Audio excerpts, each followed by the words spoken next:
Hi guys! Good evening! So, ito na ang dinner ng aking mga amo later. So, lulutuin ko na. Ito yung kinoted ko kaninang umaga.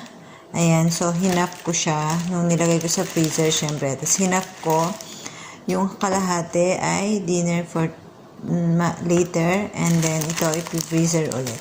So, ayan ang aking mga vegetable para sa salad later. And, magde-dressing. Gagawa pa ako ng dressing. Ayan, guys. So, guys, ito na in-oven kong chicken. So, hindi pa siya ganun kaluto. Bali, yung labas pa lang. So, kailangan ma-make sure natin na luto yung loob ng manok. Ayan, so, hindi pa yan.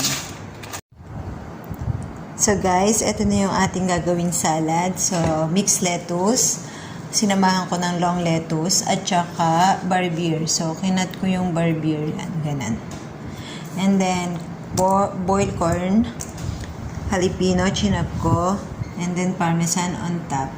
So, ito na yung dressing natin. Balsamic dressing ang ating gagamitin tonight. Ayan, guys. So, naka-oven pa rin yung manok. Waiting na lang. Then, imimix ko yan lahat later.